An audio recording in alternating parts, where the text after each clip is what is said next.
कहानी शुरू होती है और हम देखते हैं करमकांडी को, जिसका उसकी गर्लफ्रेंड बेदर्दी के साथ ब्रेकअप हो रहा होता है। दरअसल करमकांडी का बाबूराव इतना छोटा था कि वो बेदर्दी को चरम सुख का आनंद नहीं दे पा रहा था और इसी वजह से बेदर्दी उसके साथ ब्रेकअप कर लेती है। फिर करमकांडी हमें बताता है कि कल की बात है, बेदर्दी और मैं साथ थे और एक दूसरे को आई लव यू बोल रहे थे, लेकिन अब बेदर्दी किसी और के साथ है और आज रात को वो उसके घोड़े की सवारी भी करेगी। इसी दौरान वहाँ पर करमकांडी का दोस्त फफूंदी कुमार आता है, जो उसे कहता है कि तू बेदर्दी को भूल जा, उसे तो सिर्फ एक बड़े घोड़े वाला मिल गया, इसलिए वो उसके साथ चली गई। कल को जब तू एक सुंदर सी लड़की को सेट कर लेगा तो उससे जेलस होकर बेदर्दी फिर से तेरे पास आ जाएगी। अब करमकांडी उसकी एक घटिया सी एडवाइस नहीं लेता, क्योंकि फफूंदी कुमार को खुद कोई लड़की भाव नहीं देती थी और जब भी वो किसी लड़की को पटाने की कोशिश करता तो वो उसे मारकर चली जाती।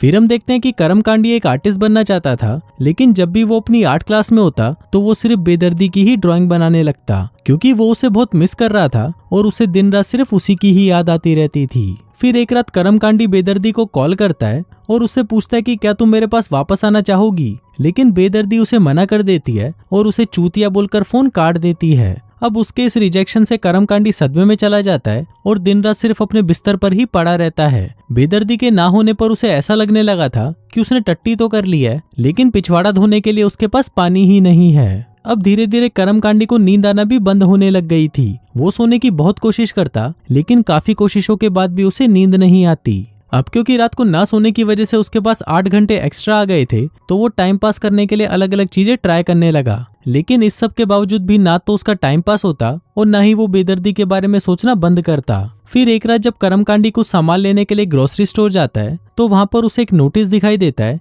जिसमें लिखा था कि उन्हें नाइट शिफ्ट में काम करने के लिए एम्प्लॉयज की जरूरत है। अब क्योंकि करमकांडी के पास रात के 8 घंटे एक्स्ट्रा थे, इसलिए वो अपना टाइम पास करने के लिए वहां पर इंटरव्यू दे देता है और उसकी वहां पर जॉब भी लग जाती है। फिर अगले दिन जब करमकांडी काम करने के लिए स्टोर पर जाता है तो वो वहां पर जालिम जहरीली से मिलता है, जो कि वहां पर उसी के साथ ही काम करती थी। वहीं पर हम उसके मैनेजर जॉनी भैया को भी देखते हैं, जो कि जालिम जहरीली का दीवाना था और वो उसे एक दिन दबाकर बजाना चाहता था। फिर काम करते वक्त करमकांडी हमें बताता है कि इस स्टोर पर टाइम बहुत धीरे धीरे जाता है, इसलिए इसको जल्दी बिताने के लिए हम एम्प्लॉयज अलग अलग चीजें करते हैं। जैसे जालिम जहरीली कभी भी टाइम नहीं देखती, क्योंकि जब भी वो घड़ी देखती है तो टाइम बहुत धीरे धीरे बीतने लगता है, इसलिए वो हमेशा उसे कवर कर देती है।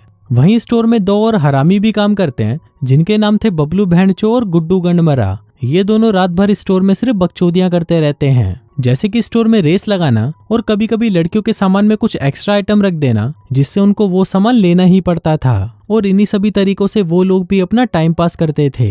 लेकिन करमकांडी बताता है कि मेरा तरीका कुछ अलग है। दरअसल जब करमकांडी का ब्रेकअप हुआ तो उसके लिए टाइम बिताना बहुत ही मुश्किल हो गया था, इसलिए उसके पास एक सुपर पावर आ गई थी, जिसकी मदद से वो टाइम को स्टॉप कर सकता था। अब करमकांडी हर रोज टाइम को स्टॉप करके पूरे सुपरमार्केट में घूमने लगता और वहां पर आई हुई सारी ब्यूटीफुल लड़कियों को देखने लगता। करमकांडी हमें बताता है कि जब वो छोटा था तो उसके घर पर एक बहुत ही सुंदर सी लड़की रहने आई थी। वो लड़की दिन भर घर में नंगी घूमती रहती थी, तो करमकांडी भी उसको देखकर बहुत एंजॉय करता था। अब करमकांडी जब भी टाइम को स्टॉप करता था तो वो मॉल में ही सभी लड़कियों के कपड़े उतारकर उनकी नंगी पेंटिंग्स बनाने लगता था। वो बताता है कि उसने किसी नॉवल में पढ़ा था कि लड़कियों को पेंटर्स के साथ अफेयर करना बहुत पसंद है। फिर अपनी ठरक मिटाने के बाद करमकांडी जब टाइम को फिर से नॉर्मल करता तो वो सारा टाइम बीत जाता जिसको उसने स्टॉप किया था। फिर अगले दिन करमकांडी से मिलने उसका दोस्त फफूंदी कुमार आता है। फफूंदी कुमार को पता था कि करमकांडी अभी भी बेदर्दी के बारे में ही सोच रहा है, इसलिए वो उसे कहता है कि तुम्हें अब बेदर्दी को भूल जाना चाहिए। अब क्योंकि फफूंदी कुमार उसे यही बातें बार बार कहता रहता था, इसलिए इससे परेशान होकर करमकांडी इस मूवमेंट को भी पॉज कर देता है। इसके बाद हमें दिखाया जाता है कि फफूंदी कुमार और करमकांडी बचपन से ही बहुत अच्छे दोस्त थे।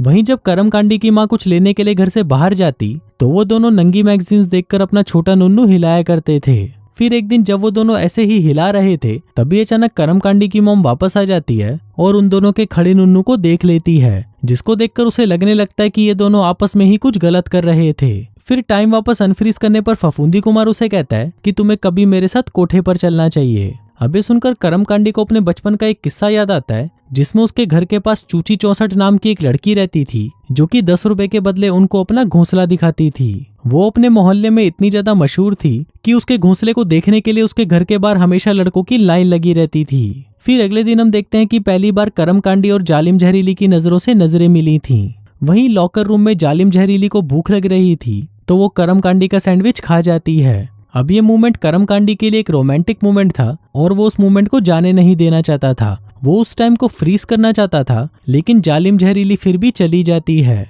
अब इससे करमकांडी को काफी अच्छा लगने लगता है कि फाइनली वो बेदर्दी को भूलता जा रहा था। लेकिन इसी दौरान वहां पर वो दोनों चूतिए आ जाते हैं। तभी बबलू बहनचो कहता है कि आज मैंने जालिम जहरीली को डेट के लिए पूछा और उसने मुझे हाँ बोल दिया। अभी सुनकर करमकांडी सैड हो जाता है और हमें बताने लगता है कि हमेशा उसके साथ ये सब चीजें होती रहती हैं। वो जिस भी लड़की को लाइक करता है वो उसे छोड़कर चली जाती है। फिर हमें दिखाया जाता है कि जब वो छोटा था तो वो अपनी टीचर को लाइक करता था, लेकिन टीचर के साथ तो वो घचाघच नहीं कर सकता था, इसलिए वो अपनी एक क्लासमेट चुस्की को लाइक करने लगा। फिर एक दिन चुस्की का एक्सीडेंट हो गया जिस वजह से उसका एक हाथ टूट गया था। फिर सभी क्लासमेट्स ने उसके प्लास्टर पर सिग्नेचर किए थे, लेकिन करमकांडी वहीं दूर बैठा उसे सिर्फ देखता रहता था। फिर एक दिन चुस्की खुद ही करमकांडी के पास आई और उसने करमकांडी को उसके प्लास्टर पर साइन करने को कहा। फिर एक दिन जब चुस्की का प्लास्टर उतरा तो उसका पूरा हाथ बालों से भर गया था। अब ये देखकर सभी उसका मजाक उड़ाने लगे, जिस वजह से चुस्की अकेली पड़ गई। तभी करमकांडी उसके पास आता है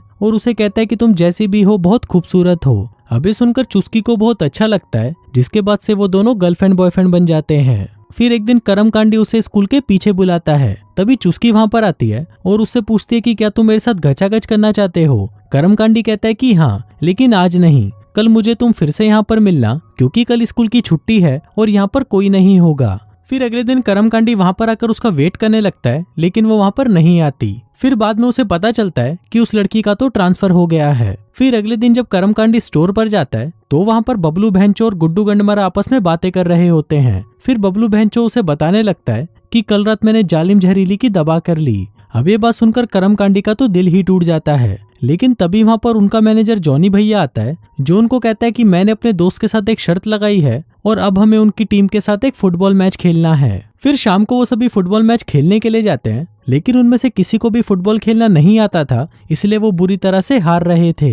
अब इस सबसे करमकांडी बोर होने लग जाता है, इसलिए वो टाइम को स्टॉप करके इधर उधर घूमने लगता है। फिर जब वो कुछ लेने के लिए कैफे में जाता है तो वो वहां पर एक आदमी को देखता है जो अनफ्रीज होकर वहां से भाग जाता है। फिर जब करमकांडी घूम फिर कर टाइम को फिर से नॉर्मल करता है, उसी दौरान बबलू बहनचो बॉल को इतनी जोर से हिट करता है कि उससे लगकर जॉनी भैया का नाक टूट जाता है। अब बबलू बहनचो उसे हॉस्पिटल ले जाने लगता है, जिस दौरान वो करमकांडी को कहता है कि जालिम जहरीली को घर छोड़ देना। अब घर जाने से पहले करमकांडी और जालिम जहरीली एक कैफे में जाते हैं, जिस दौरान करमकांडी उससे पूछता है कि क्या तुम और बबलू बहनचो डेट कर रहे हो। इस पर जालिम जहरीली कहती है कि ऐसा कुछ नहीं है, हम दोनों तो सिर्फ अच्छे दोस्त हैं और मैं उसके साथ मूवी देखने सिर्फ एज ए फ्रेंड गई थी। अभी सुनकर करमकांडी खुश हो जाता है, जिसके बाद वो दोनों कुछ देर तक तो बकचोदियां करते हैं और फिर करमकांडी जालिम जहरीली को उसके घर छोड़ देता है। अब जाने से पहले ये दोनों एक दूसरे को किस करने लगते हैं, लेकिन वो ढंग से कर नहीं पाते। फिर अगले दिन जॉनी भैया सभी को बुलाकर कहता है कि उसका बर्थडे आने वाला है, तो सभी को उसके घर पर पार्टी में आना होगा। वहीं जालिम जहरीली करमकांडी से पूछती है कि क्या तुम उस रात मेरे साथ चलोगे, जिस पर करमकांडी उसे हाँ कर देता है। इसके बाद मैनेजर सभी लड़कों को बुलाता है और कहता है कि बर्थडे पार्टी में एक स्ट्रिपर भी होनी चाहिए, जिसका इंतजाम वो करमकांडी को करने के लिए कहता है। अब करमकांडी को पता नहीं था कि वो इसका इंतजाम कैसे करेगा, इसलिए वो इस काम के लिए फफूंदी कुमार की हेल्प लेता है। अब फफूंदी कुमार तो एक नंबर का रट्टीबाज था, इसलिए वो उसे एक पब में लेकर जाता है। फिर वो वहां पर एक लड़की से बात करते हैं, लेकिन वो लड़की कहती है कि उस रात को तो मैं बिजी हूँ, लेकिन मैं वहां पर मेरी एक फ्रेंड को भेज दूंगी। अब कल रात के बाद करमकांडी को हर जगह सिर्फ जालिम जहरीली ही दिखाई दे रही थी। अब करमकांडी जब भी टाइम को स्टॉप करता वो सिर्फ उसी की ही ड्राइंग बनाता। फिर कल रात जॉनी भैया का बर्थडे था, तो जालिम जहरीली करमकांडी से पूछती है कि क्या तुम अभी भी मेरे साथ चलना चाहोगे। इस पर करमकांडी बोलता है कि हाँ बिल्कुल, मैं तुम्हारे साथ जाना चाहता हूँ। अभी सुनकर जालिम जहरीली खुश हो जाती है और उसे किस करके वहां से चली जाती है। उसी रात हम देखते हैं कि जिस करमकांडी को इतने दिनों से नींद नहीं आई थी, वो अगली सुबह अच्छे से सोकर उठा था। फिर उठने के बाद उसे एक आर्ट गैलरी से कॉल आता है, जो उसे कहते हैं कि हमें तुम्हारी बनाई हुई ड्राइंग्स बहुत पसंद आई हैं, इसलिए तुम हमसे मिलने आओ। अबे सुनकर करमकांडी बहुत खुश हो जाता है, लेकिन तभी दूसरी तरफ हम बबलू बहनचो और गुड्डू गंडमरे को देखते हैं, जो सिर्फ करमकांडी के मजे ले रहे थे। फिर रात को करमकांडी अच्छे से तैयार होकर जालिम जहरीली के घर पर जाता है और उसे उस आर्ट गैलरी से आए हुए कॉल के बारे में भी बता देता है, जिसको सुनकर जालिम जहरीली को भी बहुत अच्छा लगता है। इसके बाद वो दोनों उस पार्टी में जाते हैं लेकिन तभी कर्मकांडी वहाँ पर बेदर्दी को देखता है। फिर कुछ देर बाद वहाँ पर वो स्ट्रिपर भी आ जाती है और ये वही चूची 64 थी जो कि बचपन में 10-10 रुपए में सभी को अपना घोंसला दिखाती थी। इसके बाद कर्मकांडी मूतने के लिए जब वॉशरूम में जाता है तो उसे वहाँ पर बेदर्दी मिलती है। अब बेदर्दी को कर्मकांडी और जालिम जहरीली को साथ में देखकर जलन हो रही थी, इसलिए वो कर्मकांडी से पूछती है कि क्या मैं फिर से तुम्हारी गर्लफ्रेंड बन सकती हूँ। लेकिन अब कर्मकांडी को उसमें कोई इंटरेस्ट नहीं था, इसलिए वो उसे मना कर देता है। वहीं नीचे हम जॉनी भैया को देखते हैं जो कि जालिम जहरीली को चूसने की कोशिश करने लगता है, लेकिन जालिम जहरीली को ये सब अच्छा नहीं लग रहा था, इसलिए वो यहाँ से जाने लगती है। फिर वो जैसे ही कर्मकांडी को लेने के लिए ऊपर जाती है तभी वो देखती है कि बेदर्दी कर्मकांडी को दबाकर चूस रही है। अब ये देखकर जालिम जहरीली गुस्सा हो जाती है और वहां से जाने लगती है। लेकिन तभी कर्मकांडी टाइम को स्टॉप कर देता है और सोचने लगता है कि वो जालिम जहरीली को क्या बोलेगा, लेकिन वो कुछ सोच नहीं पाता। फिर वो टाइम को वापस अनपॉज करता है, लेकिन तब भी वो जालिम जहरीली को मना नहीं पाता। फिर वो उसको मनाने के लिए उसके घर पहुंच जाता है, लेकिन जालिम जहरीली उसकी एक नहीं सुनती और उसे गालियां देकर वहां से भगा देती है। अब इस इंसिडेंट की वजह से कर्मकांडी का दिल टूट जाता है और उसे फिर से नींद आना बंद हो जाती है। फिर एक दिन कर्मकांडी अपना सारा आर्ट लेकर उसी गैलरी में पहुंच जाता है जहां से कुछ दिनों पहले उसे कॉल आया था। अब वहां पहुंचकर जब वो वहां के मैनेजर से बात करता है तो उसे पता चलता है कि वहां से तो उसे कोई कॉल आया ही नहीं था। लेकिन इसी दौरान वो मैनेजर उसकी ड्राइंग्स देख लेता है जो उसे बहुत पसंद आती है, इसलिए वो कर्मकांडी को एक मौका देता है जिसमें उसका एक आर्ट शो होने वाला था। फिर कुछ दिनों बाद हम देखते हैं कि कर्मकांडी का वो आर्ट शो होता है जहाँ पर वो सिर्फ जालिम जहरीली की ही पेंटिंग्स लगाता है। उसी आर्ट शो में कर्मकांडी को एक एजेंट भी मिलती है जो उसे कहती है कि मुझे तुम्हारी ड्राइंग्स बहुत पसंद आई। वो एजेंट न्यूयॉर्क से थी, तो वो कर्मकांडी को भी न्यूयॉर्क में एक शो करने का ऑफर देती है। इसी दौरान कर्मकांडी वहां पर जालिम जहरीली को देखता है जो उसका शो देखने के लिए वहां पर आई हुई थी। अब अपनी इतनी अच्छी ड्राइंग्स देखकर जालिम जहरीली खुश हो जाती है और वो कर्मकांडी को माफ कर देती है। फिर कर्मकांडी उसके पास आता है और उससे पूछता है कि क्या तुम मुझ पर ट्रस्ट करती हो। जालिम जहरीली कहती है कि हाँ, मैं तुम पर ट्रस्ट करती हूँ। तभी कर्मकांडी उसे आंखें बंद करने को कहता है, जिसके बाद वो उसे किस करता है और टाइम को वहीं पर स्टॉप कर देता है। अब जब टाइम स्टॉप हो गया था तो कर्मकांडी के साथ अब जालिम जहरीली भी वहां पर घूम सकती थी। फिर कर्मकांडी उसे बाहर लेकर जाता है। बाहर बर्फ गिर रही थी जिसके बीच वो दोनों खड़े होकर एक दूसरे को किस करने लगते हैं और इसी के साथ ही ये कहानी यहीं खत्म हो जाती है।